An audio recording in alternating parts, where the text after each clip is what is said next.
Welcome, everyone, to our White House virtual town hall, primary care providers, health systems, and the next phase of the vaccination rollout. My name is Bishara Shukair, and I serve as the White House Vaccinations Coordinator. Sitting next to me in South Court Studio here at the White House is the Surgeon General of the United States, Dr. Vivek Murthy. And sitting on the screens here, we have Dr. Rochelle Walensky, Director of the CDC, Dr. Marcela Nunez-Smith, Senior Advisor to the White House COVID Response Team on Equity, and Dr. Anthony Fauci, Director of the National Institute of Allergy and Infectious Diseases. And on the other screen, you'll see doctors and nurses from around the country who are joining us. On behalf of all of us from the Biden administration, I want to take a moment to thank you for joining and thank you for all the tireless work over the course of this pandemic. As a family physician myself, I know firsthand how critical the role of providers is when it comes to getting more and more people vaccinated, particularly those who still have questions about the vaccine and are not 100% sure they want to get vaccinated. I have an enormous appreciation for your work and sacrifice. Providers have been and will continue to play an essential role in this vaccine rollout. You are the most trusted source of vaccine information for your patients and for your communities. And your offices are the most preferred location to get COVID vaccines. So today we're going to have 5 conversations on the role of primary care providers and health systems in the vaccination effort. First, Dr. Murthy on the role of primary care providers in vaccine education and countering misinformation. Second, Dr. Walensky on health systems and improving vaccine confidence and access. Third, Dr. Fauci on providers and increasing adolescent vaccination. Fourth, Dr. Nunez-Smith on providers and vaccine equity. And fifth, I'll be talking about the health department's role in ensuring that primary care offices have access to the vaccine. So with that, I'll turn over to the Surgeon General of the United States, Dr. Vivek Murthy. Well, thank you so much, Bishara, for that kind introduction. And a big thank you to all of you who are joining us here today at the White House for this National Town Hall. My name is Vivek Murthy, and I have the privilege of serving as U.S. Surgeon General. And I want to echo Bishara's thanks to each and every one of you, primary care clinicians, health professionals, and health systems leaders, as well as our state and local health officials. All of you have played an extraordinarily important role in getting us to today. And as the country and as the world have battled COVID-19, I know that many of you have been on the front lines, in clinics and hospitals and health departments. I know that you've answered frantic patient calls when a COVID test came back positive. You've taken a hard look at the data and made tough decisions on behalf of your communities. Many of you have suited up in protective gear and PPE, sometimes not nearly enough of it, and have raced to save lives. And you did all of this knowing that at times you were putting yourself at risk, the risk of getting sick, of being flooded with angry calls and protests because of your decisions. And of course, there is a risk to your mental health and emotional well-being. But in the midst of all of this sorrow and fatigue, you've continued to show up day after day. And for that, for all that you have done to keep our nation safe, we owe you an immeasurable debt of gratitude for your sacrifice and your service. You've helped your patients, families, and entire communities navigate a year of extraordinary uncertainty and very painful loss. But because of you, we now see signs of hope. Over 172 million people in our country have been vaccinated with at least 1 dose. And deaths from COVID-19 are at their lowest point since March 2020. We've come so far, but we've got more ground to cover if we want to vaccinate the millions more who need protection from COVID and its consequences. Now, to reach that goal, we know we need to work together, and that's why the government has been working to knock down these barriers for your patients and your communities, from free rides to the vaccination sites, to making it easier for employers to give their employees time off from work to get vaccinated, to also providing free childcare. All of this while continuing to spread the word that the COVID-19 vaccines are free to anyone, regardless of their insurance status. And there's more we want to do to support you, including steps taken by Medicare this week to increase financial support for COVID-19 vaccines that are administered at home. So today, we want to call upon one another as clinicians to reaffirm our role in this final stretch of the pandemic. We want to ask, what can each of us do to help people get vaccinated? For some of us, that means calling your patients and asking them if they've been vaccinated and then helping answer questions they may have. Surveys tell us that 8 in 10 adults turn to their doctors when deciding whether to get a COVID-19 vaccine. That means that your voice really does matter. For others of us, getting involved may mean going to your community and speaking with your local school, with your faith community, or visiting your local YMCA or Boys and Girls Club to talk with parents and adolescents and community members about the vaccine. And for others of us, getting involved may mean reaching out to your family and friends in order to empower people to make decisions that they feel comfortable with. So today, we're here to talk about all of that and more, to start a conversation, if you will, a broader movement in the weeks ahead that will lead up to what we hope will be a resounding success on July 4th. But to be clear, this effort will continue well beyond that. Now, I'm so grateful to speak with all of you today because not only do I think of you as colleagues, but I know that you are all part of a sacred lineage of healers who for generations have stepped up to face the challenges that their communities have faced, from smallpox and yellow fever to polio and now COVID-19. And our purpose as healers has never been more clear. So with your partnership, I know that our country can emerge from this dark year. I know that we will find brighter days ahead. Thank you so much again for being with us. And it gives me great pleasure to start with our first panel. Our first panel is going to focus on primary care providers. And I'm really blessed to have the opportunity here to have 3 wonderful clinicians with us. Dr. Basim Khan, who's a primary care physician and executive director at Neighborhood Health in Virginia. Dr. Kohar Jones, who is a primary care physician in Chicago, who cares primarily for the homeless. And Ms. Edie Pacheco-Galloway, who provides care for patients primarily focused on cardiovascular health in Tucson, Arizona. So to all of you, thank you so much for joining us today. Kohar, Basim, Edie, I really appreciate you being with us.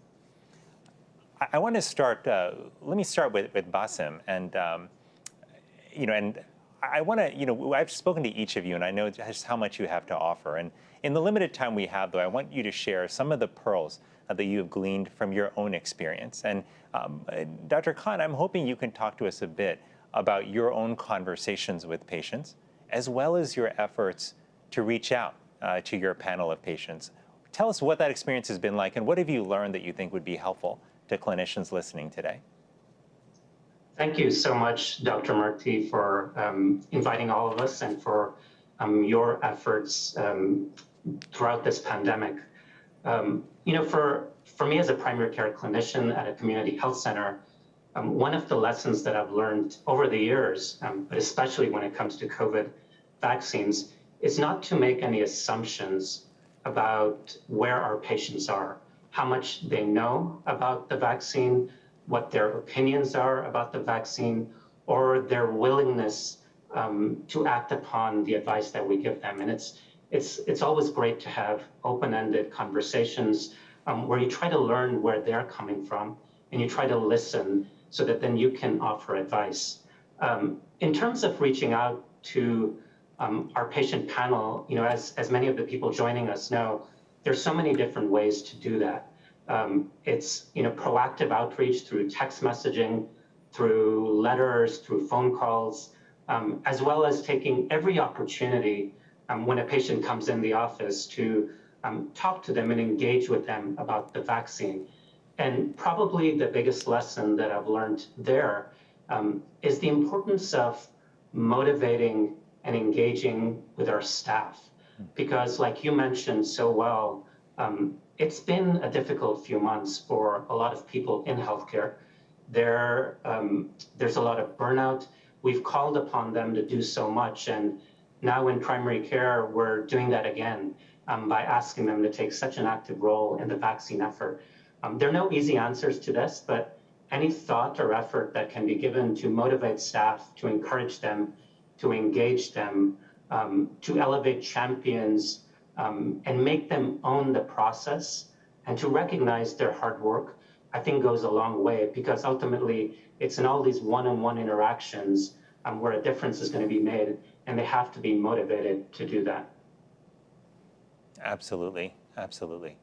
Well, that's very helpful. And Dr. Jones, I want to bring you in here as well, because I know when you and I spoke, that you mentioned a few things that really stuck in my head.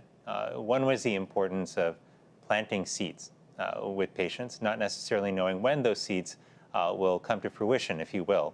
But I would love if you could talk a little bit about your experience planting some of those seeds in your conversations with patients.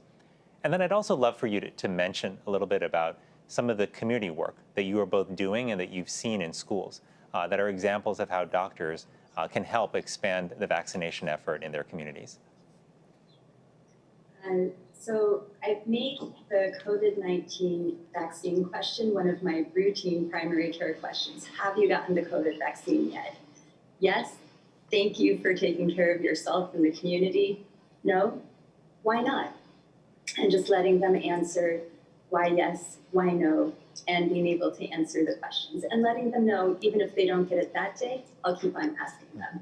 And they can, situations change and how they feel change, and to create the expectation that there's an opportunity for choice anytime that they come in. So really emphasizing the possibility to choose. I work with Heartland Alliance Health, which provides healthcare for the homeless. So we've had the opportunity to do really close work with the Chicago Department of Public Health, reaching participants where they're at in the shelters. Mary Tornaveni has led the organization in coordinating nurse teams and community health worker teams to go into the shelters and to do it ahead of the actual vaccine event, to connect with the shelter leads and then connect with shelter participants, answering whatever questions they have, with over 50% uptake in the shelter participants, which is fantastic. Within the clinic, Melissa Salgado-Bellin has done an amazing job of supporting providers and encouraging us to ask every participant. And then I've seen in my son's preschool, the Kiva Schechter, the health committee, with the pediatricians, Dana Shinazi and Elishiva Shanes, leading the health committee, holding vaccine town halls, answering parent questions, and creating a norm of this is what we do to take care of each other so that we're able to continue to have our children in school and to maintain this community together. Well, I mean, what you just mentioned is really powerful, and I want to underscore 2 points. One is what you're doing by asking every patient is so important, because success isn't necessarily somebody saying at the end of a conversation, okay, I'll take the vaccine. It might be them starting the thought process. And I know that you and many other clinicians have had the experience of having that conversation, and then a week or two later, the patient may contact you and say, okay, I decided to get vaccinated. So you just never know when giving people permission to have that conversation, to think openly about the issue, may end up changing their mind later.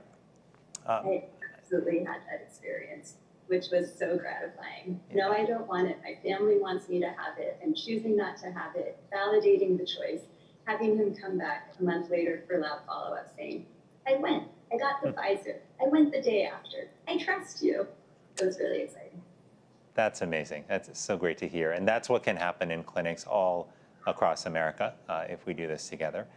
Ms. Galloway, I want to bring you in here as well, because I know that you have been doing some really important work in Tucson, Arizona with the Medical Reserve Corps. And I'd love if you could share a little bit about the MRC, what it is, what you're doing with the MRC, and help people who may be listening around the country and thinking, hey, I'd like to do that too, how they can get in touch with their local MRC. So the Medical Reserve Corps is an organization where you can register your name, your profession, and be called to help in a state of emergency and situations. So I personally had signed up for the Medical Reserve Corps several years ago, but never had an opportunity to come in to do anything with the Medical Reserve Corps. But in Tucson, I signed myself up. I had signed up a couple of friends, nursing friends, and my sister, who has been kind of my tag team person, we have signed up for several clinics throughout town. The Pima County Health Department is doing a fantastic job. Dr. Teresa Cullen, hats off to the Pima County Department for doing such a fantastic job throughout the entire town of Tucson, Arizona. We've been going to homes. We've been going and hitting areas where are highly populated with Hispanic populations, and getting the word out and getting people vaccinated, you know, at their grocery store or at their place of worship. And it's easy for folks to do that when it's just right around the corner, or if they see folks that are that they know have gotten the vaccine or are in line for the vaccine. It's easier for them to go ahead and get that vaccine for themselves and their families. Well, that is exciting to hear, and I'm glad you found your local Medical Reserve Corps, MRC. For all those who are thinking, gosh, I'd love to engage in an opportunity like that, there are MRC units all across the country. And so, you know, just engaging and contacting your local MRC might present opportunities for you to get involved in some of those volunteer efforts. Dr. Khan, I want to come back to you about this point of community engagement, because I think that for many people who might be thinking about helping with the vaccine effort outside their office, they might initially think, gosh, well, if I can't go on TV and if I can't figure out how to write out beds, then how am I really going to help inform the public? But as all three of you have showed, there are many ways to do that. But I'm curious, what would you say to clinicians out there who are looking for ways to get started in engaging with their community about the vaccine? I would say two things. First of all, your voice is so important. Your community and people want to hear from you. And the second thing I would say is just find some way to get involved or some opportunity to get involved. It could be at your own place of worship. It could be at your children's school. It can be through any other avenue that you think makes sense and that's easily accessible. They would love to hear from you. We did a lot of work with a whole bunch of community partners to reach underserved populations. And in addition to providing the vaccine, what many of our partners asked for was, could you or one of your doctors or one of your clinicians come and speak to us, come and speak to the members of our church. These were done virtually. And there was a lot of interest in that because people just want to hear from us. There tends to be trust when there's a physician or a clinician in the same community talking to them. So all I would say is, you know, get involved and people want to hear from you, and each effort does count. It does make an impact. Yeah, and I want to underscore the local part of what you just said, the power of local voices, because it can be easy sometimes to think that people who are in national or state level positions are the ones who have disproportionate impact. But in this day and age, when people are just absolutely inundated with information, it is all of you who know patients, who have relationships in communities, who have the power to really reach people where they are. In the last couple of minutes that we have here, I want to just, Dr. Jones, come back to you about one specific topic, which is time. You know, one of the scarce resources that clinicians have is time. And many people might wonder, gosh, how am I going to ask all my patients about whether they've been vaccinated? Isn't this going to eat up many, many hours in my day? So I'd love if you could just say a couple words about how much time has it taken you to have those conversations, and how have you managed those time demands? It's an interesting question. I might not be the most timely provider, so I may not be the one to answer, but I just wrap it into the preventive care visits and preventive care. Have you gotten your colonoscopy? When's your pap smear due? Have you gotten your COVID vaccine? And then answering questions as they arise. A lot of my education is as simple as there's a lot of misinformation out there.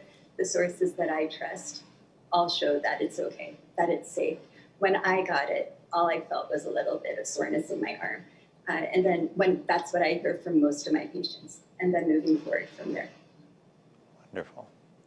And Ms. Galloway, we'll give you the last word here on the panel, but as you've gone to door to door to meet people across Tucson and to talk to them about the vaccine. I think one other thing that people may worry about is they may think, gosh, will people think I'm intruding on them if I'm going to talk to them about this vaccine? But how have you been received when you've approached people and tried to start a conversation about COVID-19 vaccines? I actually think that people have been receiving you with open arms. You know, when you go to them and you care enough to go to their doorsteps and to talk to them about the vaccine. But I also really think that it's very important that if, we have a Spanish-speaking patients, that you speak to these patients in their primary languages. So, I do speak Spanish, I'm fluent in Spanish, and I think that, in speaking to patients with, in that situation, they really tend to trust you a lot more. I always share experiences of myself, like, Dr. Jones had said, and then also bring in my dad's experience, who's 85 years old, and the type of vaccine that he's received and his, how he's felt after the first and second vaccine. Very helpful when you talk to patients in that manner. Wonderful, I appreciate that. Well, I so appreciate all of the insights that all of you have shared. You've made it real, what it's like to actually do this work in your offices and your communities. And I think if I could just summarize a few key points, I think one is make asking about the vaccine part of your routine, recognizing that your voice has extraordinary power just by starting the conversation. Number two, reach out to your panel of patients, whether it's through text message or email means or putting up signs in your office to remind people to get the vaccine. That makes a difference. And the third is to find simple ways to start conversations in your community. Maybe it's at your child's school, where you take 10 minutes at the PTA meeting. Maybe it's in your faith group, as part of a regular service. Maybe it's through other organizations like the MRC. But however you do it, one thing we know for certain is that your engagement, your voice here is absolutely important and is going to be a key part of getting us to success with this national vaccine effort. So thank you all so much for joining us today. I deeply appreciate your time. And I'm going to turn it over now to Dr. Walensky, the director of the CDC, who will be leading a conversation on health systems. Dr. Walensky? Thank you, Dr. Murthy. Before I accepted the honor of leading CDC, I served as the chief of the Division of Infectious Diseases at Massachusetts General Hospital. And I very much remember that moment when my pager went off on March 6th, 2020. It was a Friday morning, alerting me that we had our first case of COVID-19 in our hospital and in our lab, and really how everything changed after that. Our hospital was quickly overtaken by the COVID-19 pandemic, and as we worked frantically, I was constantly thinking through how we were going to reach our underserved communities, how we were going to incorporate evidence-based guidance into our treatment, and how we would eventually deliver vaccines. There's no doubt that healthcare professionals and the health systems they work in have been particularly hard hit during this pandemic. I know, and the data reflect, the healthcare professionals are the most trusted source of information on vaccines for both patients and for parents. And as one of the first groups to get vaccine, when supplies were very limited, healthcare professionals and healthcare systems led the way with COVID-19 vaccination. And now that more vaccines are more available, including smaller packages for Pfizer that we've worked into getting out into pediatric and primary care offices, healthcare providers and healthcare systems are once again leading the way as they educate and encourage all of their patients to get vaccinated, from patients they see in the emergency departments to adolescents coming in for wellness checks. Health systems, including hospitals and medical groups, play a critical role in vaccine access, confidence, and equity. Health systems have unique resources, have unique reach, and a level of trust to leverage in this effort. And many health systems and associations have efforts already underway to contribute to the next phase of the vaccination effort. So I'm really grateful to them for those efforts. One example is the American Medical Group Association reached out to its members to take action between now and Independence Day. These efforts included proactively educating and reaching out to patients, as we just heard about, partnering with community organizations, serving as a public vaccine ambassador, again, recurring themes, encouraging healthcare colleagues to get the vaccine. And within 36 hours of sending the request, 105 AMGA medical groups and health systems representing 74,000 physicians and 750 employees who care for 53 million patients committed to this effort. We also know that many hospitals are implementing best practices, and we thank them for that as well, and encourage all hospitals around the country to take up these efforts. These efforts include, but are not limited to, vaccinations upon discharge from the hospital, vaccinations at emergency departments, distributing shots to hospital-affiliated primary care providers, encouraging hospitals to ramp up pop-up clinics, redoubling efforts on hospital staff vaccine uptake. CDC has shared the following guidance just this last week to assist with these efforts, and that's called Increasing Access to Vaccination Opportunities, COVID-19 vaccination upon discharge from hospitals, emergency departments, and urgent care facilities. So with that, I have the great pleasure of introducing two panelists today, Dr. Mark Rosenberg, who's the president of the American College of Emergency Physicians and chair emeritus of the emergency medicine at St. Joseph's Health in Paterson, New Jersey, and Dr. Andrew Beidman, who's the executive vice president and chief medical officer of Kaiser Permanente. So with that, I'd like to start with Dr. Rosenberg, if you would. Dr. Rosenberg, can you tell us about St. Joseph's efforts to provide vaccinations upon discharge from your emergency departments? These are complex settings. How were you able to make that work? Well, thanks for having me, and I'm excited to tell you a little bit about St. Joseph's Health and this initiative and the results of the initiative. Have to know a little bit about St. Joseph's Health. It is a mission-driven healthcare system in northern New Jersey dedicated to providing health equity to its entire community. And this is evidenced by the fact that St. Joe's had a community-focused pandemic response. And it can't happen without the support of every level of the hospital and the organization. So this all started at the C-suite with our CEO, Kevin Slavin, our Chief Medical Officer, Dr. Joe Duffy, who allowed the staff in the emergency department and throughout the hospital to provide innovative, direct care to everybody in the community that needed it. The ED became an integral part of the care. Part of the concern was that many people in Paterson, New Jersey, came to the emergency department in part for primary care.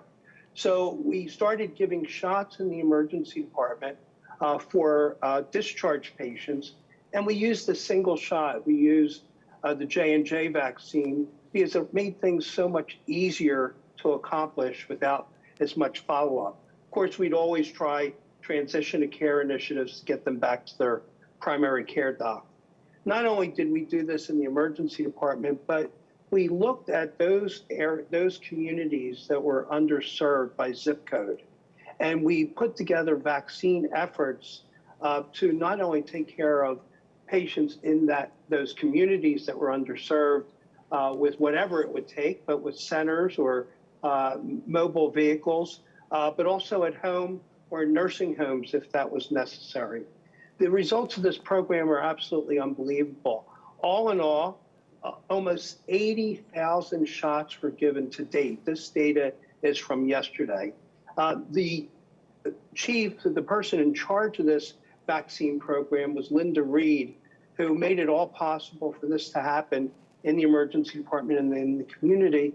But when I spoke with her yesterday before when I was planning to be here today, I said, "What's your secret sauce?" And we said it multiple times today. And she says, "It takes a village." And that's what we had. So just an amazing effort, and so proud to be here to talk about this. Thank you, Dr. Lewinsky. Thank you so much, Dr. Rosenberg. Dr. Beidman, on Tuesday, June 8th, as part of the National Month of Action, Kaiser Permanente announced a new patient vaccine outreach effort. Can you tell us about it, and how are you able to make it work? Well, Dr. Walensky, thank you so much for the opportunity to be here with you today. And let me just start by saying how pleased I am to see the steps you've been taking to restore scientific integrity at the CDC.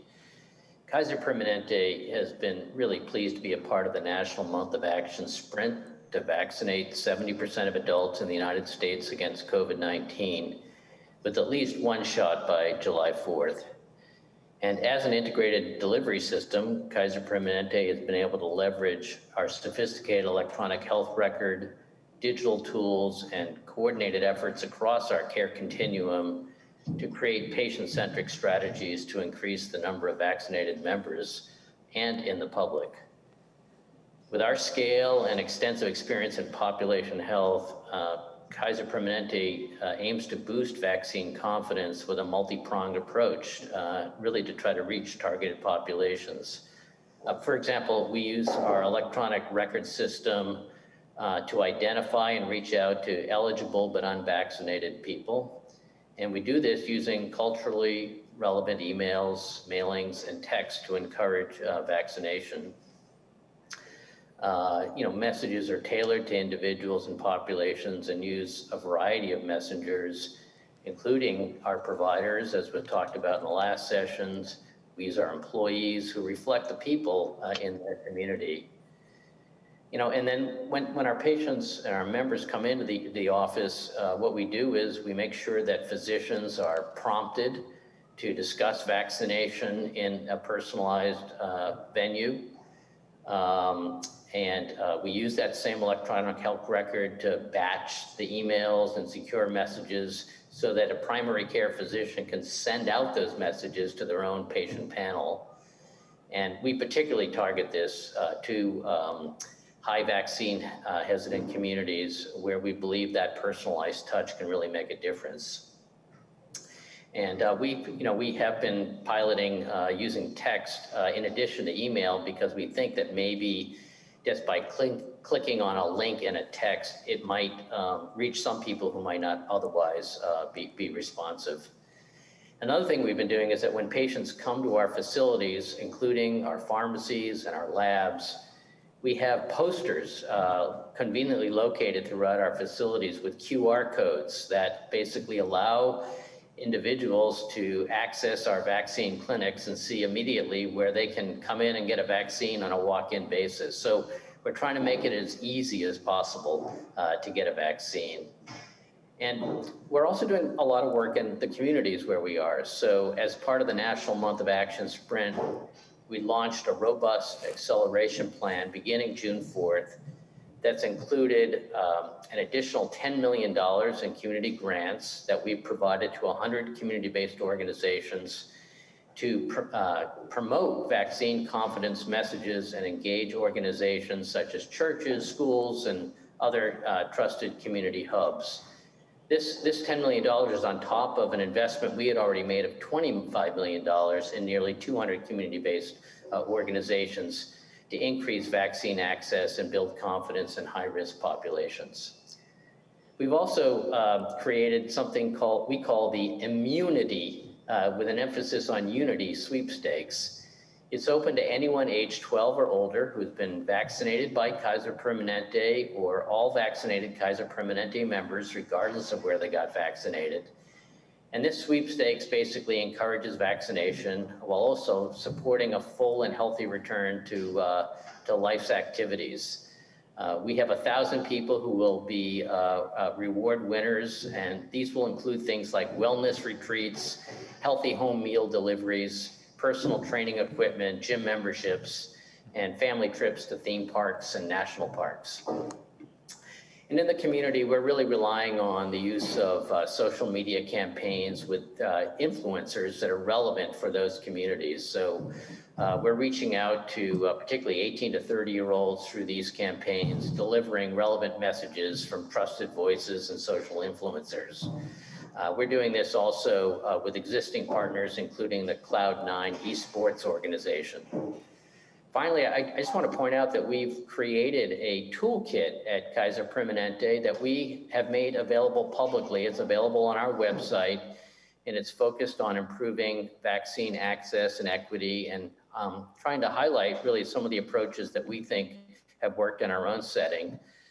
In that toolkit, we identify 7 archetypes among the population eligible to be vaccinated, ranging from vaccine advocates to some steadfast opponents. And we try to provide concrete tactics for reaching each of those groups. And as I said, it's available on our website, and we hope it will be used by others and will be found to be helpful as we try to contribute to this dialogue as you're doing here today to really reach as many people as possible. Great. Thank you to you both. I think what this discussion really highlights is how each setting may be unique and that there's so much extraordinary work that can be done in each. Dr. Rosenberg telling us 80,000 people who were reached and through a really complex setting like the emergency departments, but using a simple to use vaccine, the J&J, that really only requires 1 dose, really having equity at the focus. And then also, Dr. Beinman, your ability to leverage digital tools to do outreach and make sure that you're doing that outreach that's tailored to individuals, as well as incentive programs. So many lessons that we can learn as we take this and moving forward. But building on all of this, I would just like to encourage all health systems to reach out to as many patients as you can and in any different way that you can, to make sure we learn the lesson from Dr. Rosenberg, to engage all stakeholders. If you want to do this in the emergency department, you do need to reach out to your C-suite and get help. Work with community-based organizations on expanding vaccine access in vulnerable communities. Sign up to vaccinate at your group or practice if you haven't already, and then encourage healthcare employee colleagues to get the vaccine themselves if they haven't already. So thank you for this discussion. Thank you so much, Dr. Rosenberg and Dr. Beinman, for these important lessons you're teaching us. And now I will pass things over to Dr. Fauci. Thank you very much, Dr. Walensky. I have the real pleasure to welcome and have a discussion with Dr. Lee Beers, who's a neighbor here in Washington, D.C., a pediatrician and a president of the American Academy of Pediatrics and a professor of pediatrics and the medical director for the community health and advocacy at Children's National Hospital. And our focus today is how we can increase COVID-19 vaccine uptake among a very important group, namely adolescents. To set the stage, let us look at some data on COVID-19 in children in the United States.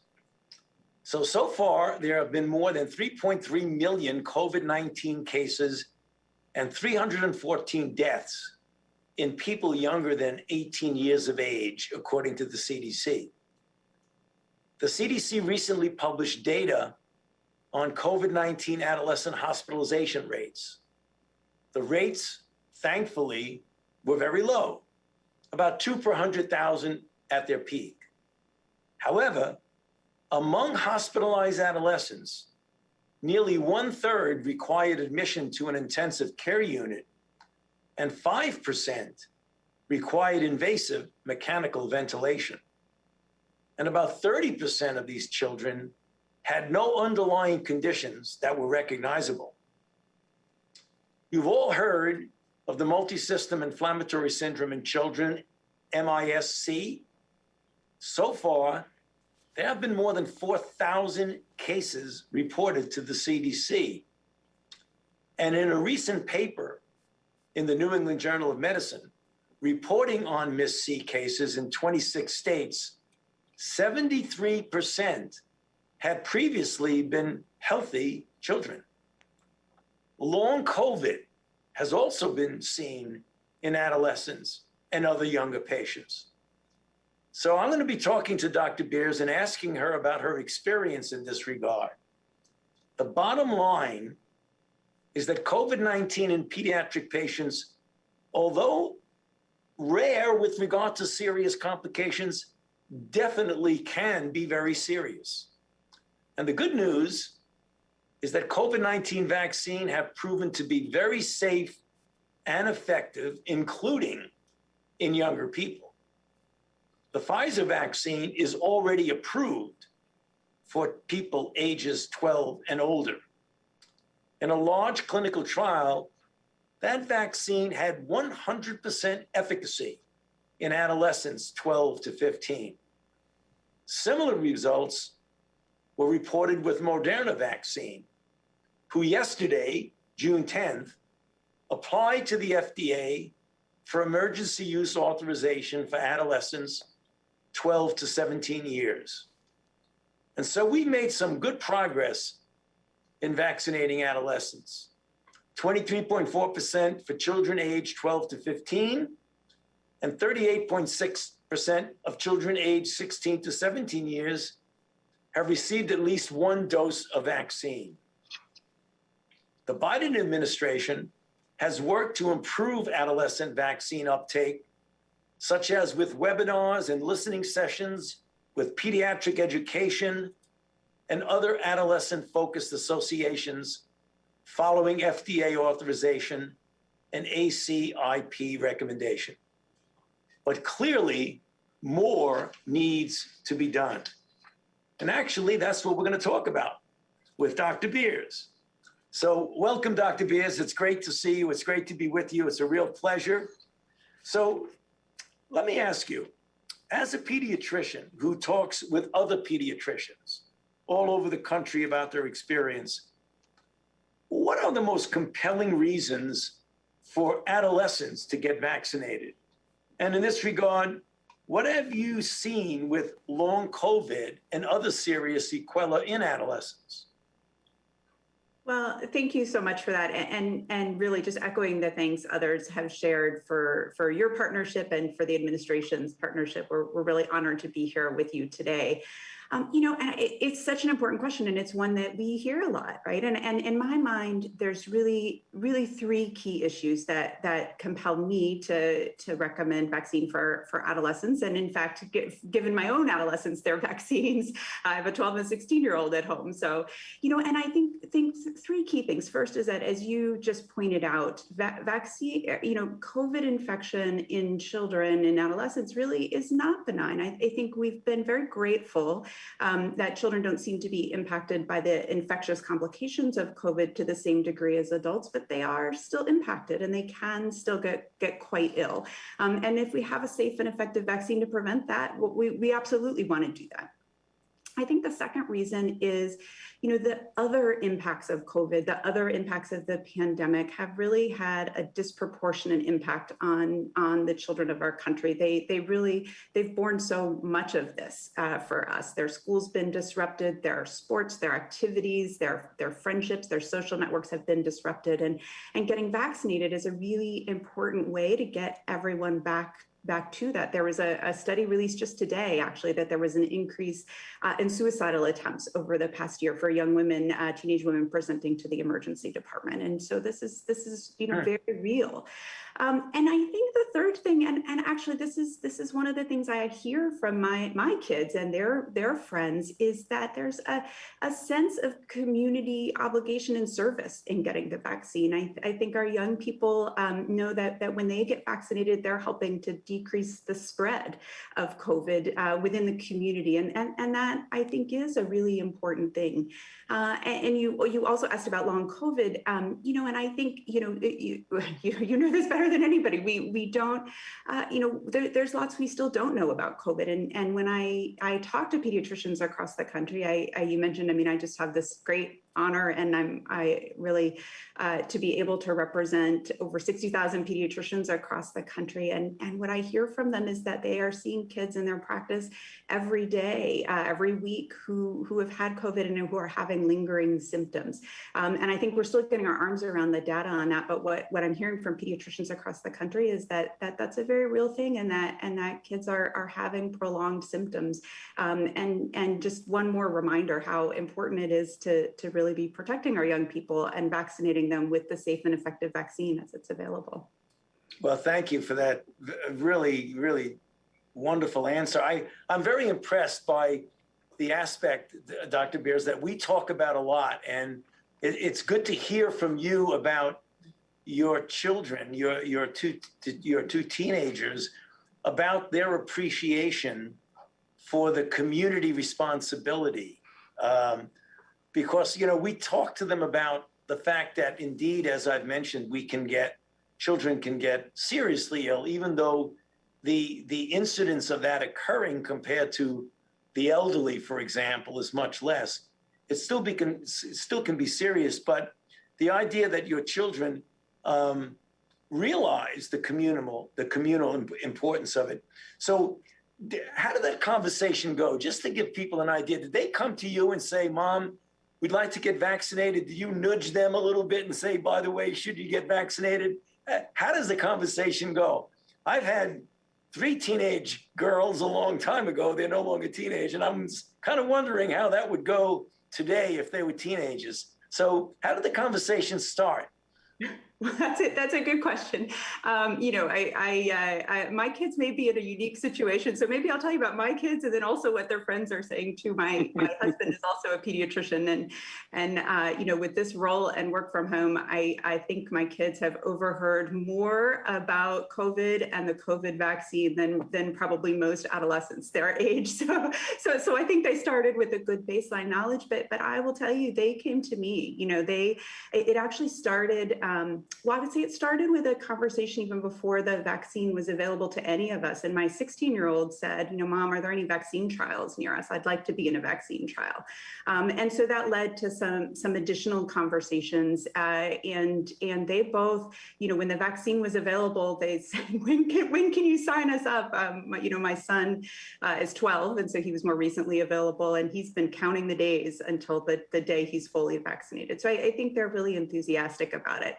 But, you know, when I talk to my patients or to friends or others who have kids who aren't growing up in a household where we're talking about this all the time, you know, I think a lot of it is about getting back to the things they used to do, getting back to full in-person school and getting back to sports and being with your friends. And lots of the questions my daughter asks are, okay, Mom, can we go to a movie theater now? Can we take, you know, can I go on the metro? Can we, you know, so a lot of it is really about getting back to the things that they love to do and that they want to do without worry and without hesitation. Terrific. Well, let's go to the other side of that coin, Dr. Beers, and that has to do with vaccine hesitancy. One of the things that we are concerned about, obviously, is that there is a degree of vaccine hesitancy that we have to address. And in interactions with patients and their families that you have, do you often encounter vaccine hesitancy? And what are some of the concerns that parents and maybe even the children have, for example, in your clinic and in your practice? Could you tell us a little bit about that?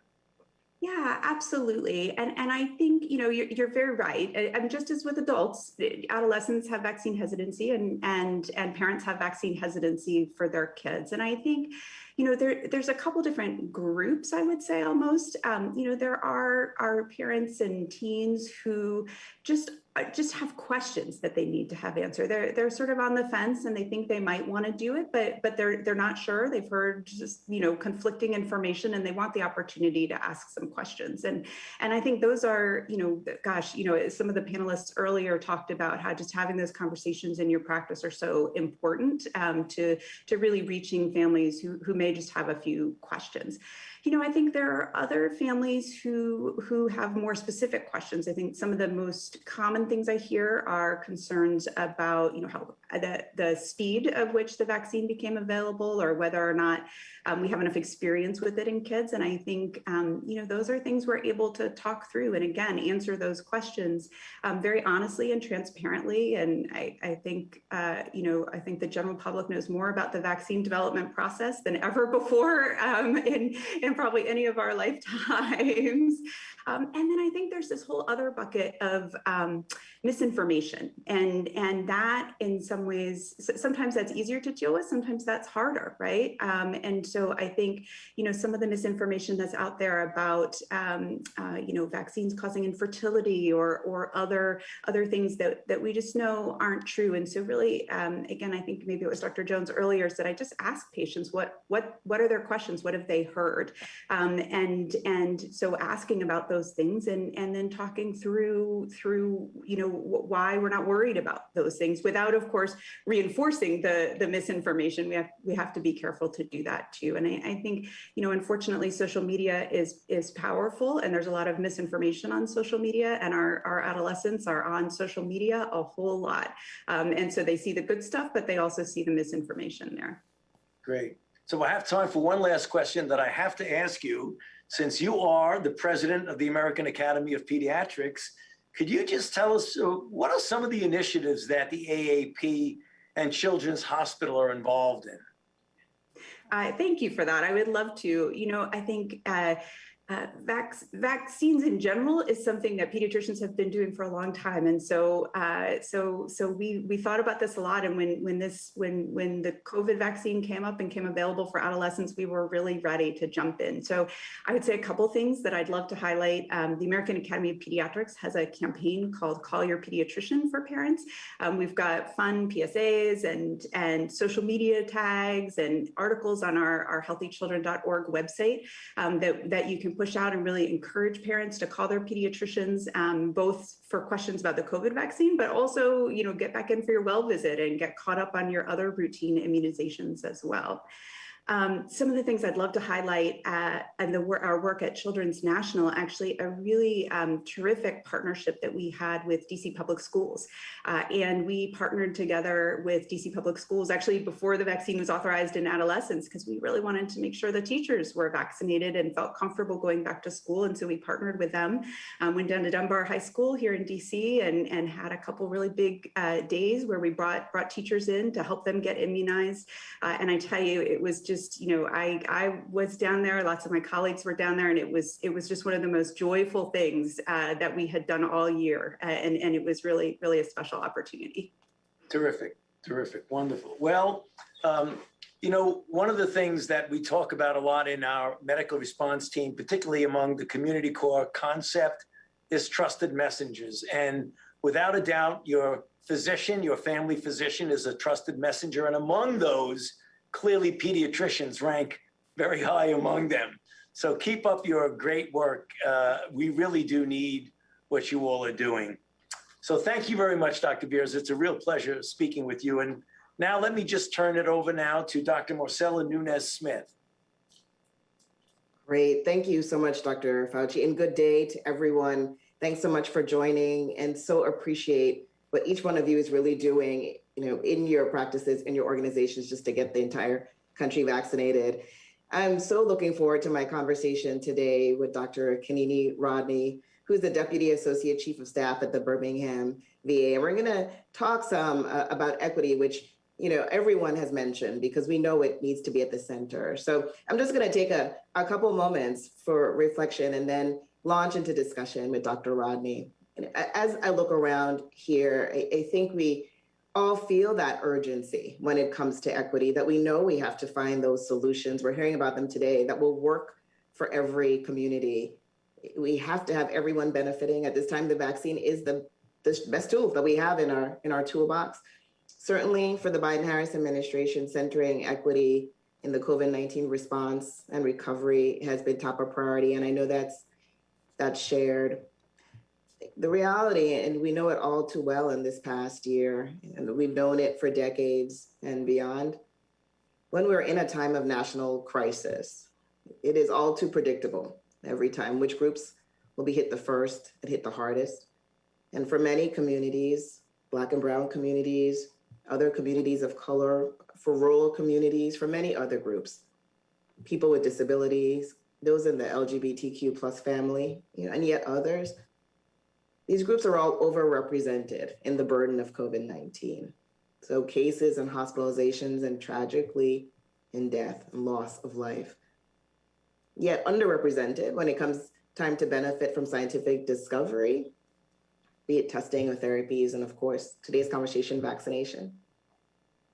We have to acknowledge the social realities, the structural drivers, really the limited access to resources and opportunity over generation that play such a key role in this. And also to acknowledge the earned distrust, quite frankly, of medical institutions and the government. So these are just some of the unique considerations in the equity space. And while we acknowledge them, we have to address them. And so my gratitude is deep. Everyone is doing so much now to advance equity in this moment. We cannot let up. It's going to take the creativity, the innovation that we're hearing about. It's going to be hyper-local. For sure, we have to bring vaccine to people. We have to do it in partnership, collaborations, the investment of our time. People have all talked about that. We have to connect everyone with information, as well as making sure vaccination is just easy, and convenient. And identifying and removing all of the potential structural barriers, things like making sure there's paid time off, transportation, and childcare, just priorities, and always meeting people where they are. Forum like this just cannot be replaced. This opportunity to share with one another, now we're practicing internal medicine physician as well, what's working, also where we see persistent challenges and just try to solve for them together. So I'm so looking forward to these next moments in conversation with you, Dr. Rodney, because your leadership has been just tremendous in this space. You know, you're a board certified internal medicine physician in leadership at the Birmingham VA. You are also Women's Health Medical Director, and so relevant to today's conversation. You're leading the COVID-19 vaccine initiative there, and you've got the key responsibility for operations and outreach. So lots to learn from you today, to learn with you today. So welcome, Dr. Rodney. Thank you so much, Dr. Nunez-Smith, for the warm introduction and for inviting me to participate in this conversation today. And I want to thank you for your extraordinary work that you've been doing all along, as well as what you're doing with the White House COVID-19 response team. So again, thank you for having me. I think everyone has played a role and has to play a role in stemming the COVID-19 pandemic. And I'm honored that my executive leadership at the Birmingham VA chose me to lead our efforts there, our local efforts. Our VA serves a diverse population of over 68,000 veterans. And our veterans are spread out with over 24 counties across Alabama, the northern and central areas of Alabama. And so it's a diverse population in terms of ethnicity, in terms of geographic location. And so that also makes it a challenge in terms of planning out strategies that will affect all of those populations. So we started really fairly early in December by vaccinating first our employees, and then we went to our quickly moved to our high-risk population. And by January, we realized that we were running out of space. And so used an off-site location where we were easily vaccinating 500 to 1,000 people a day. At one day, we even reached 1,100, and that was very exciting for us and very exciting for the team to have accomplished that. And while we were doing that, we were also training and preparing our outpatient locations to take on that challenge as well, our rural located clinical community outpatient clinics. So we invested in planning early, but we also knew that we had to take action very quickly. Absolutely. And I think what we need to get into is, I think, a reality that you probably have faced in Birmingham. We certainly have seen it in the federal vaccination channels, that those who were most eager got vaccinated kind of first and as soon as they could. And I think we anticipated that. That's reflected in that kind of hitting 1,100 in a day, as you mentioned. So we know it's going to take a little bit more intention in this next phase to reach everyone. Can you talk for a bit about how your vaccine efforts, both operations and outreach, have really evolved or changed since those first early days on the inception? Yeah, I mean, I think like most of the healthcare systems, the challenges they're facing right now, we moved from a highly centralized, high volume approach to now using a far more decentralized, low volume clinics across our catchment areas. And that may involve pop-up clinics in collaboration with local community agencies and community organizations. And our outreach also has shifted, right? It's shifted from being broad global messages to what others have mentioned in the panel discussions already, to targeted intentional efforts. And we used every single modality that was at our disposal. So whether it was mail or email, text messages, print media, social media, through health fairs. And then most importantly, we use the voice of our veterans. So those who had been vaccinated, using their voices to help other veterans to get vaccinated. And then the voice of our providers, as we're talking about today. So those are the kinds of shifts that we have to make.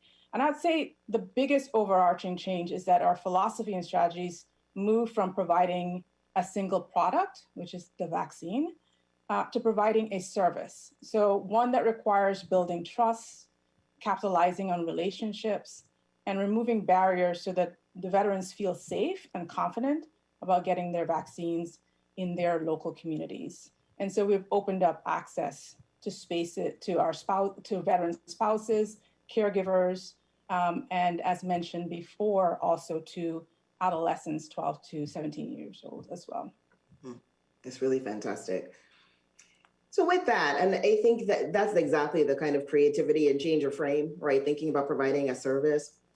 Let me ask you specifically about how you're reaching out to those groups that really traditionally have been marginalized, have been medically underserved, have had difficulty accessing healthcare services.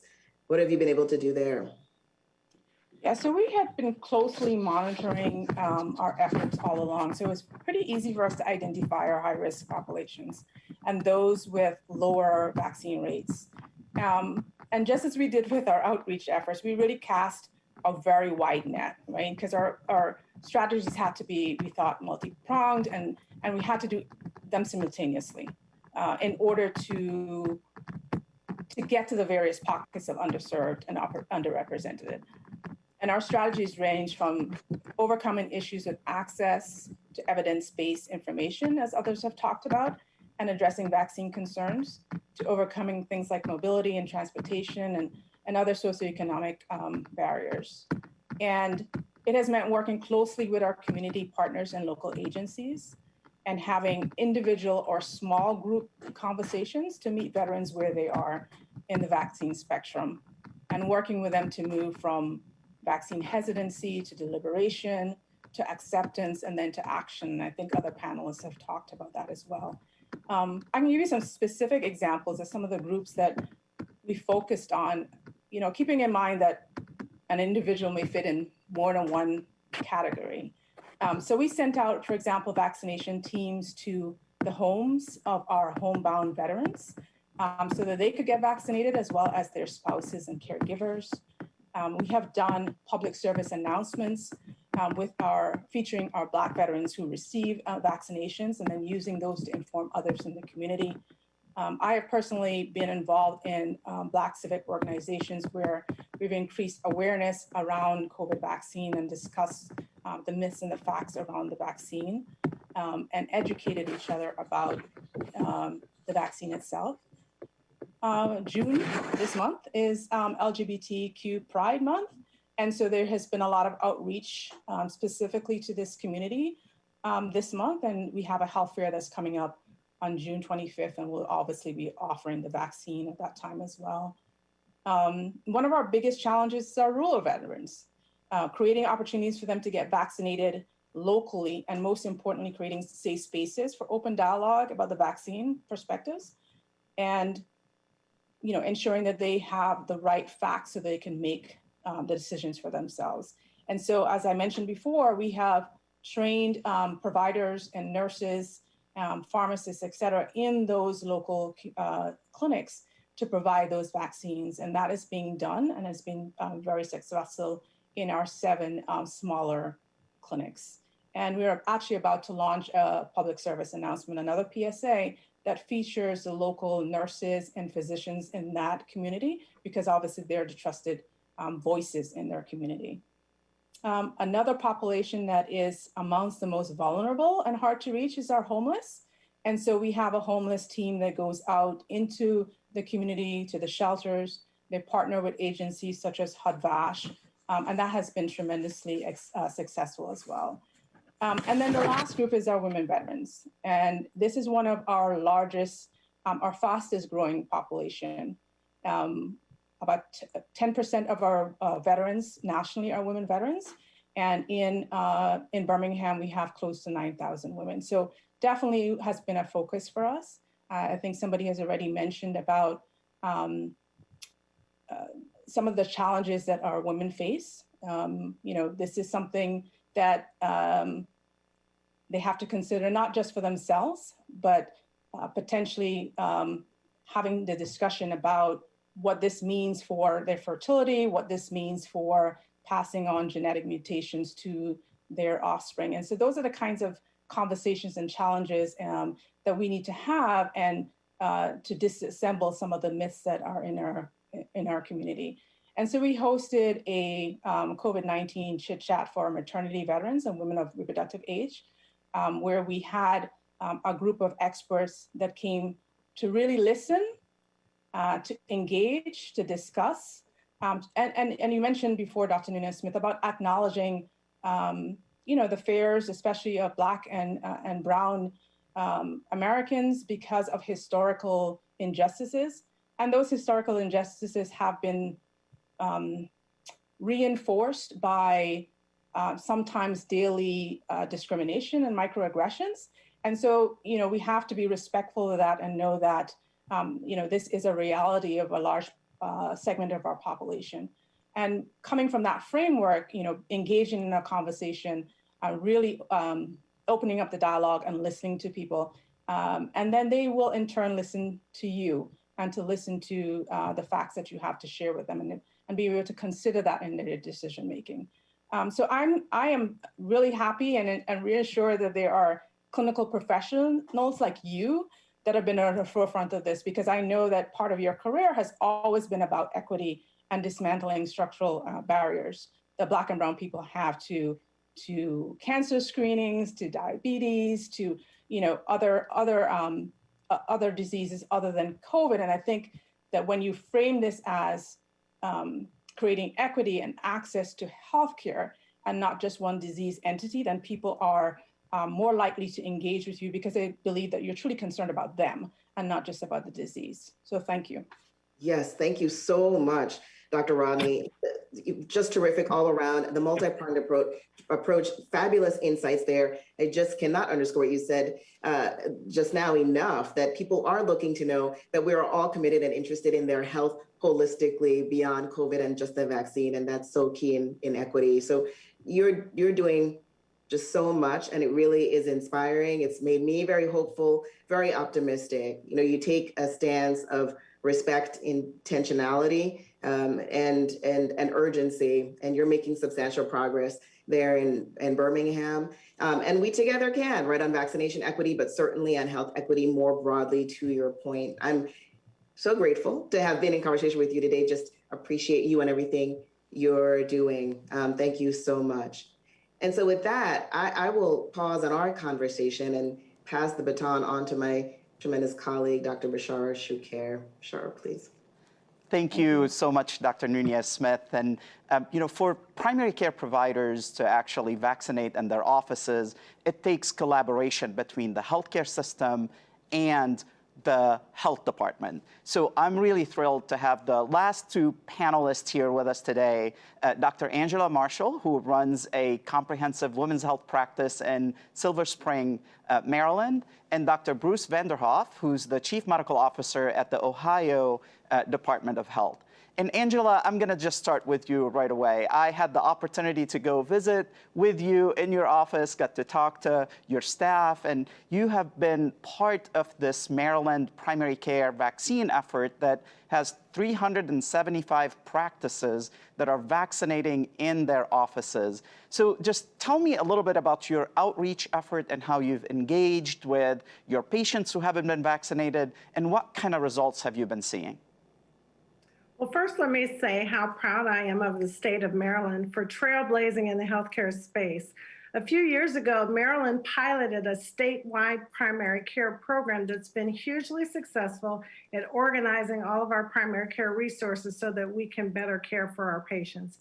And as we all know, the pandemic created such an incredible strain on our healthcare system. But because this infrastructure was already in place, we were able to organize and mobilize more effectively.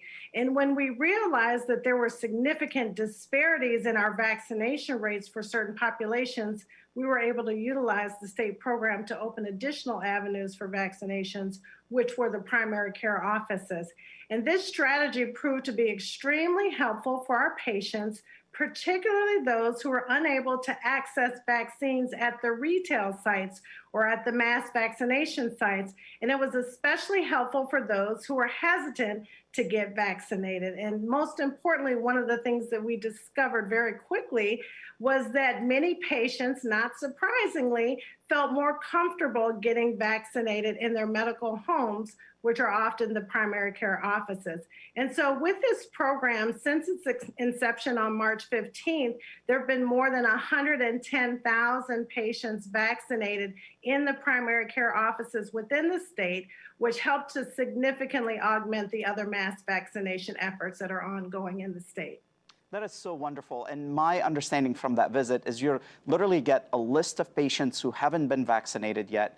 Your staff or yourself pick up the phone and talk to them. Maybe in 1 minute, what kind of advice do you have for physicians who are on this, watching this right now, who are interested in doing this type of outreach? Well, at the start of our efforts, we really tried to tailor all of our outreach efforts to our patient needs. And for example, many of our seniors had expressed frustration with some of the web-based sign-up links that required quick action and sometimes expired before they could act on them.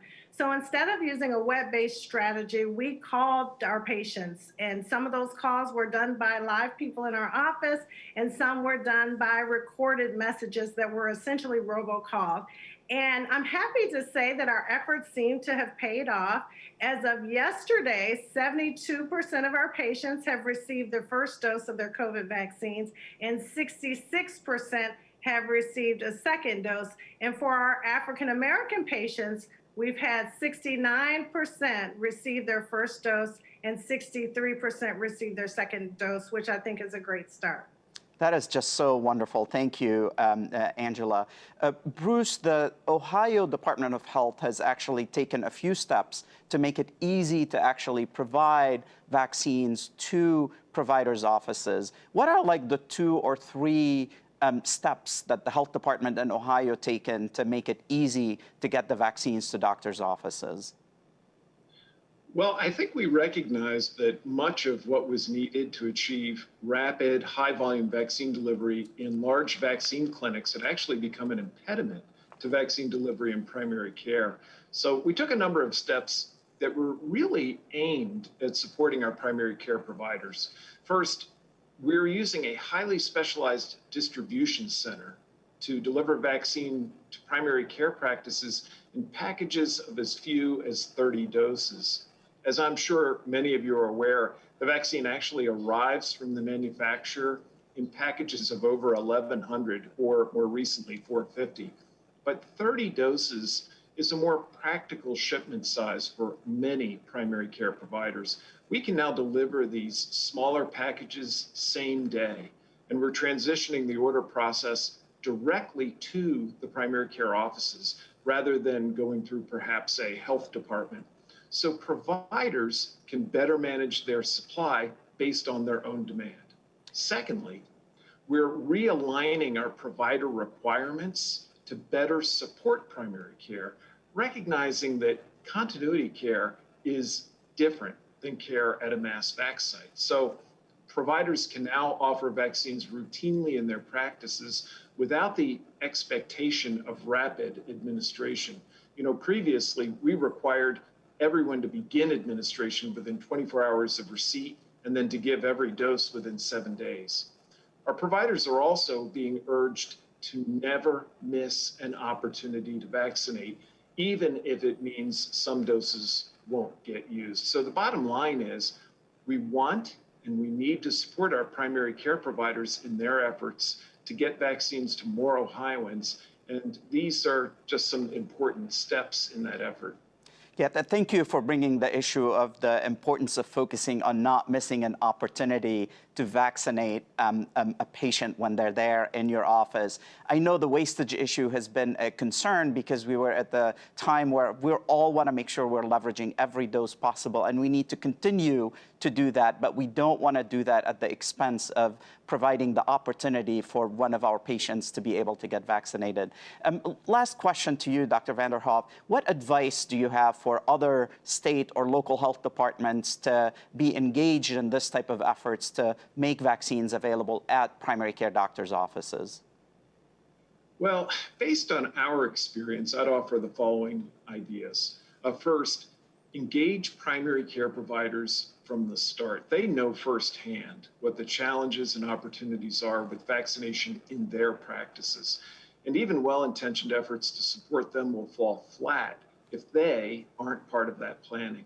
Secondly, I think once you engage them, you need to be willing to really listen to them.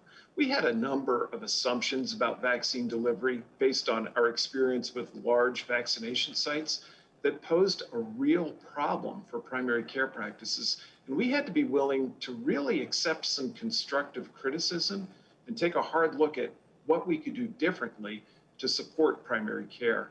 And finally, I think it's important to have a can-do attitude that assumes responsibility for addressing obstacles, even if it feels like those might be beyond your control.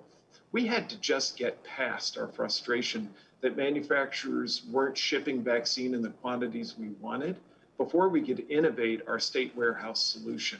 It wasn't easy, but our willingness to own the solution led to real innovation, of which now I think we're very proud, and to some real enhancement in the delivery of care in Ohio. Thank you to you both. I mean, this is the type of practical examples of things we need to do to be able to make vaccines more and more conveniently available to people through our primary care provider offices.